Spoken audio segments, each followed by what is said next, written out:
The United Kingdom's newly announced critical minerals strategy comes at a moment when global supply chains are being reshaped by geopolitical tensions, technological competition, and mounting concerns over economic security. Prime Minister Keir Starmer unveiled the plan with a clear objective: reduce the country's long-standing dependence on China for essential minerals and rare earth elements. For years, Beijing has dominated the extraction, processing, and export of materials such as lithium, tungsten, and the rare earth magnets used in everything from electric vehicle motors to wind turbines, smartphones, refrigerators, and advanced defense systems. Starmer framed the initiative through a national security lens, emphasizing that Britain has been overly reliant on a small group of overseas suppliers, leaving the country vulnerable to unpredictable global shocks. The strategy, accompanied by a £50 million funding package for mines in Cornwall, signals that the UK wants to reposition itself within the intensifying global scramble for critical raw materials.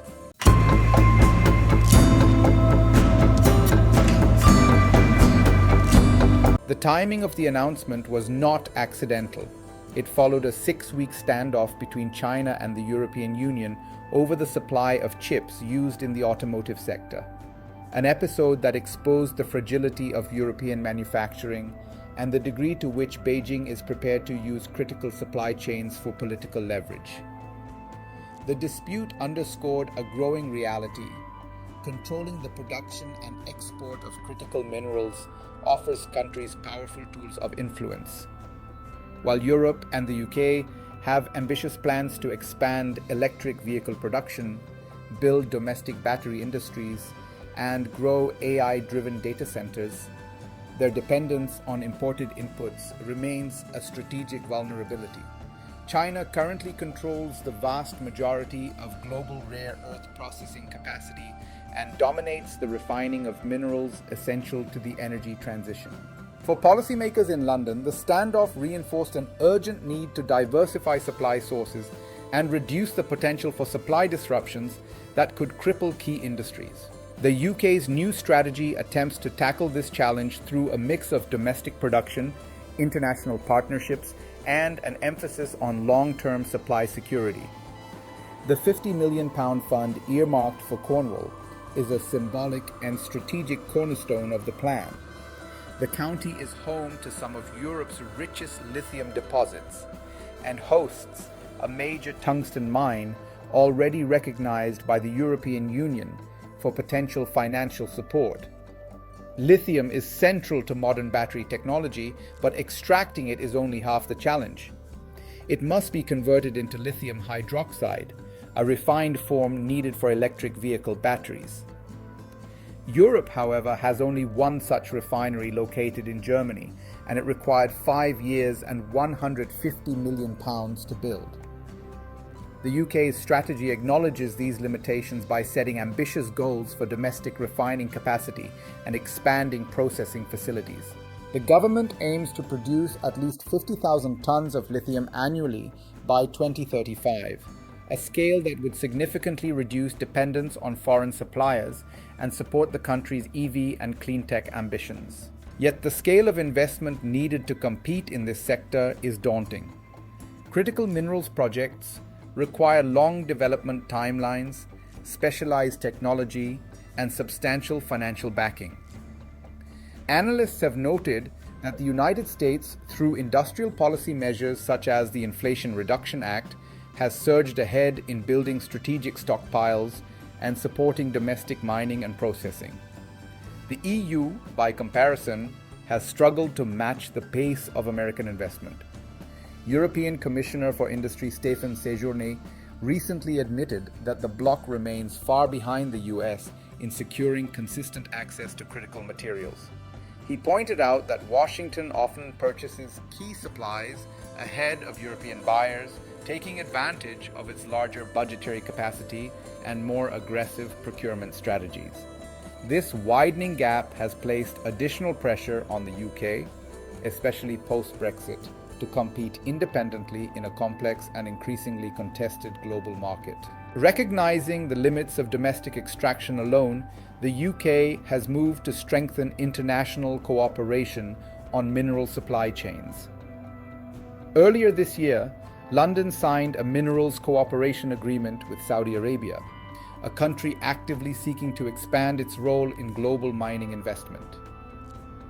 The agreement aims to open new avenues for British firms, strengthen access to essential materials, and encourage Saudi investment into UK projects. Rare earth minerals, crucial for electronics, electric vehicles, and now AI infrastructure, are becoming central to the technological rivalry among major powers.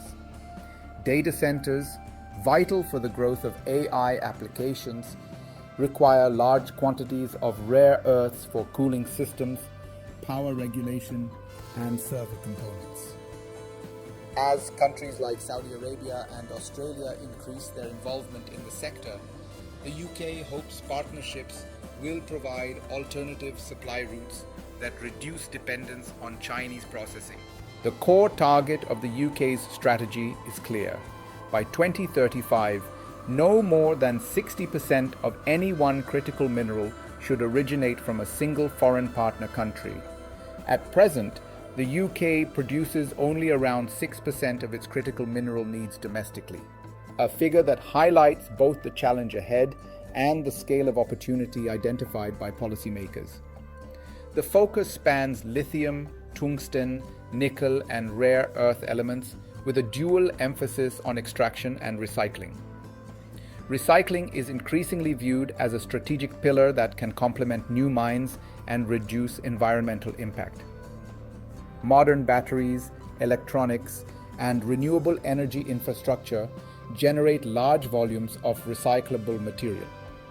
If effectively captured and processed, they could significantly contribute to domestic supply. Starmer described these minerals as the backbone of modern life and national security, arguing that strengthening domestic supply chains could also stabilize consumer prices and protect households from future cost of living shocks triggered by global shortages. However, the UK's ambitions face notable obstacles. Mining projects in Cornwall and elsewhere must navigate environmental scrutiny, community concerns, and the challenges of scaling up quickly in a sector known for regulatory complexity. Even if extraction increases rapidly, the country must still build refineries, processing facilities, and recycling plants capable of handling large volumes of raw material. Without these intermediate steps, mineral extraction alone will not provide true independence from Chinese supply chains, which dominate the refining stage far more than the mining stage. Moreover, global competition is intensifying. Demand for lithium, rare earths, and other strategic minerals is expected to grow exponentially over the coming decade due to electric vehicles, renewable energy infrastructure, semiconductor production, and the expansion of AI-driven technologies.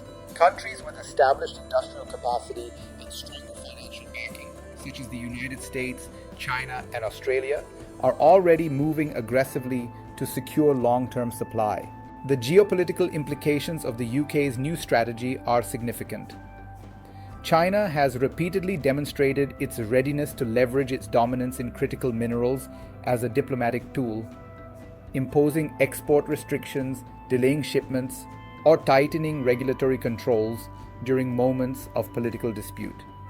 Western countries see these actions as a warning that economic reliance can be transformed into political vulnerability. The 6-week EU-China chip dispute underscored this risk with unusual clarity. For the UK, which seeks to rebuild its manufacturing base and position itself as a clean energy leader, supply chain resilience is not simply an economic priority, but a strategic imperative. As Britain positions itself within a broader Western push to challenge China's hold over global mineral supply chains, policymakers must balance strategic autonomy with cooperation, environmental stewardship, and long-term industrial planning.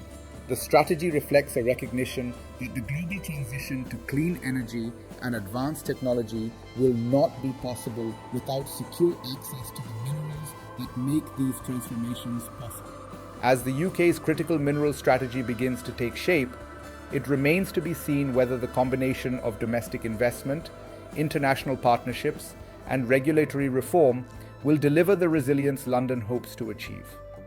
The initiative marks a decisive shift in policy, a move away from decades of dependence on global markets and toward a more interventionist approach that prioritizes national security and economic sovereignty.